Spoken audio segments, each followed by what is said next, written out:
சீரியல்களின் full எபிசோடுகளை Sun டிவியில் ஒளிபரப்பான உடனே எக்ஸ்க்ளூசிவாக சன் நெக்ஸ்டில் மட்டும் ஃப்ரீயா பாருங்கள்.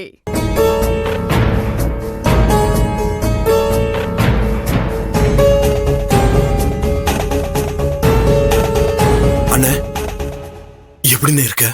இருக்கண்ட வேலு, நீ நீ எப்படி இருக்க? வீட்டுல அம்மா அப்பாலாம் எப்படி இருக்காங்க? அத்தையும் மாமாவும் உங்களை நினைச்சுதான் ரொம்ப கவலையா இருக்காங்க. இப்ப கூட வாங்கன்னு கூப்பிட்டோம். ஆனா அத்தைதான் உங்களை இந்த நிலைமையில பார்க்க மாட்டேன், பார்த்தா அழுதுருவேன், நான் வரலன்னு சொல்லிட்டாங்க. வேண்டாம் செல்வி, இந்த கஷ்டம் எதுவும் அம்மா அப்பாவுக்கு தெரிய வேணாம். இது வரைக்கும் அவங்க கோர்ட்டு ஜெயில் வாசல் படிய கூட மிதிச்சதில்லை. நான் வெளியில வரும்போது அவங்க என்ன பார்க்க வந்தா போதும். அண்ணே, கவலைப்படாதண்ணே. இந்த தடவை எப்படியும் பயில் கிடைச்சிரும்னு வக்கீல் சொல்லி இருக்கிறாரு. ஆமா மாமா, நீங்க கண்டிப்பா வெளியே வந்துருவீங்க, எங்களுக்கு நம்பிக்கை இருக்கு. அதுல எனக்கு எதுவும் சந்தேகம் இல்ல செல்வி. என்னோட கவலை எல்லாம் வீட்டை பத்தியும் ஹோட்டலை பத்தியும் தான். அண்ணே, அந்த கவலையெல்லாம் உனக்கு வேணாண்ணே. அக்கா நல்லபடியா ஹோட்டல்ல பாத்துக்கிடுதுனே. கூடவே கீர்த்தி இருக்கிறதுனால அவங்களும் கூட மாடர்ந்து எல்லா வேலையும் பாத்துக்கிறாங்க. நான் அதை பத்தி சொல்ல வரலடா. ஆயுத பூஜை வருது இல்ல, அதை பத்தி தான் யோசிக்கிறேன். ஆமாண்ணே, வருஷம் நீ இருக்கும்போது நம்ம வீட்லயும் ஹோட்டல்லையும் ஆயுத பூஜையை திருவிழா மாதிரி நடத்துவோம். இப்ப நீ இப்படி இருக்கும்போது அது விசேஷ நாள் மாதிரி தெரியலண்ணே. என்ன வேலை இப்படி சொல்ற? நான் இல்லைன்னா என்ன? இந்த வருஷம் ஆயுத பூஜை சிறப்பா ஹோட்டல்ல நடக்கணும். அத நீயும் செல்வியும் ஏன் சார்பா நடத்தணும். மாமா, நீங்க வெளியே இல்லாம நாங்க மட்டும் எப்படி கொண்டாடுறது? எதா இருந்தாலும் அடுத்த வருஷம் கொண்டாடிக்கலாம். ஆமாண்ணே, நீ இல்லாம எங்களுக்கு கொண்டாட்டமே கிடையாதுண்ணே. இல்ல வேலு, அப்படியெல்லாம் சொல்லக்கூடாது. நம்ம ஒண்ணுமே இல்லாதப்ப நமக்கு வாழ்க்கை கொடுத்து நம்மள இன்னைக்கு இந்த இடத்துக்கு கொண்டு வந்ததே நம்ம ஹோட்டலும் அதுல வேலை செய்யறவங்களும் தான். வேலு, ஆயுத பூஜைங்கிறது நம்ம செய்யற தொழிலையும் நம்ம தொழிலுக்கு உதவி செய்யறவங்களுக்கு நன்றி செலுத்தி வழிபாடு செய்யறதுக்கு தான். அதை நம்ம எப்பவும் போல கொண்டாடுவோம் வேலு. இன்னைக்கு நான் ஜெயில இருக்கேன்னு நம்ம தொழிலாளிகளுக்கு மரியாதை செய்யாம இருக்கக்கூடாது. அவங்களுக்கு தேவையான போனஸை இந்த வருஷமும் கொடுக்கணும். நம்மளால அவங்க கஷ்டப்படக்கூடாது. அது இல்லனே வேலு, அதான் மாமா சொல்றாருல, மாமாவோட ஆசையை நம்ம நிறைவேற்றணும். வேலு, முதலாளிக்கு நஷ்டம் வந்தா தொழிலாளிங்க என்னைக்குமே பாதிக்கப்படக்கூடாதுடா. நீ இந்த வருஷம் ஆயுத பூஜையை கொண்டாடுற, இது இந்த அண்ணனோட வேண்டுகோள். அண்ணே, சந்தோஷமா எல்லாரும் சிறப்பா ஹோட்டல்ல கொண்டாடணும், சரியா? அண்ணே, நீ சொன்னா நான் இன்னைக்கு மறுத்து பேசியிருக்கேன். நிச்சயமா செய்யறேனே. ஆமா மாமா, நீங்க சொல்ற மாதிரி நாங்க ஹோட்டல்ல ஃபங்க்ஷனை சிறப்பா நடத்துவோம். நீங்க எதுவும் கவலைப்படாதீங்க. வேலு, ஃபங்க்ஷன் நடத்துறதுக்கு பணத்துக்கு என்ன பண்ணுவ? நீ ஒண்ணு பண்ணு, நான் சொல்ற மாதிரி செய்.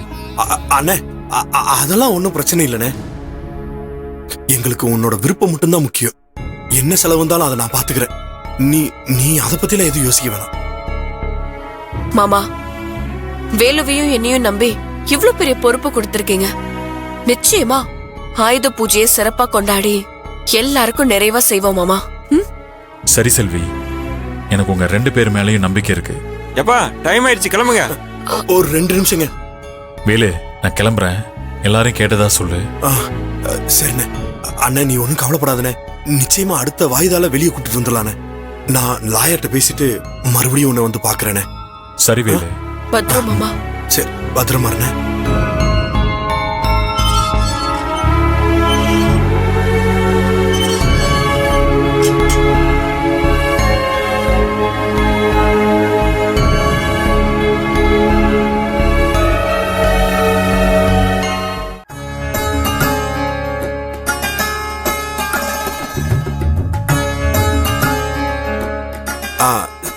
செல்வி, இதை எழுதிக்கங்க. நம்ம ஹோட்டல் அலங்காரப்படுத்துறதுக்கு தேவையான எல்லா ஐட்டமும் வாங்கணும். அப்புறம் இந்த பாதாம் பருப்பு, முந்திரி பருப்புலாம் எல்லாம் ஒரு 2 கிலோ எழுதிக்கங்க. சரி வேலு, பாதாம் எல்லாம் எழுதிட்டேன். வேற ஏதாவது மறந்துட்டீங்களா? நல்லா யோசிச்சு பார்த்து சொல்லுங்க. அது பூஜை சாமான்லாம் வழக்கம் போல அண்ணாச்சிக்கிட்டே வாங்கிடலாம். வேற என்ன, எல்லாம் சொல்லிட்டேன். அவ்வளவுதான் நினைக்கிறேன் செல்வி. சரி. ம். அப்புறம் இந்த வருஷம் போனஸ் அமௌண்ட் எவ்வளவு வருதுன்னு மொத்தமா கொஞ்சம் கூட்டி சொல்லுங்களேன். சரிங்க வேலு. நல்லா இருக்குமா? ரொம்ப நல்லா இருக்கு. ஏமா பாதாம் முந்திரியோட நிறுத்திட்ட? கூடவே 2 கிலோ பிஸ்தா, இன்னும் என்னென்னலாம் இருக்கோ அதெல்லாம் சேர்த்து எழுத வேண்டியதானே? ஏய் செல்வி, என் புருஷன் அங்க ஜெயில கஷ்டப்பட்டுட்டு இருக்காரு, உங்களுக்கெல்லாம் பெரிய கொண்டாட்டமா இருக்குல்ல? ஆமா, இப்படி ஆயுத பூஜை கொண்டாடலாம் எப்படி உங்களுக்கு மனசு வந்துச்சு? அதுக்கெல்லாம் வேற உட்காந்து பட்ஜெட் வேற போட்டுட்டு கீர்த்தி, இருக்கீங்க. முதல்ல விஷயம் என்னன்னு தெரியாம சும்மா உன் வாய்க்கு வந்ததெல்லாம் பேசாத. ஆ, நீ கணக்கு போட்ட லட்சணத்திலேயே எல்லா விஷயமும் தெளிவா புரிஞ்சு போச்சு. இதுல முழுசா தெரிஞ்சுக்கிறதுக்கு என்ன இருக்கு?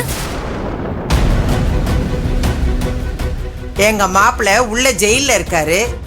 அது உங்களுக்கு இவ்ளோ சந்தோஷத்தை தரும்னு நான் கனவுல கூட நினைச்சு பார்க்கல. நாங்க ஒவ்வொரு நிமிஷமும் மாப்பிள்ள ஜெயில இருக்காருன்னு ரத்த கண்ணீர் வெடிச்சிட்டு இருக்கோம். உங்க ஆட்டம் வர வர அத்து மீறி போயிட்டு இருக்கு. இங்க பாருங்க, நாங்க என்ன சொல்ல வரோன்னு கொஞ்சம் நிதானமா கேட்டுட்டு அதுக்கப்புறமா பேசுங்க. நீங்க ஒண்ணும் சொல்ல வேண்டாம், முதல்ல நோட்டை கொடு. ஏய்,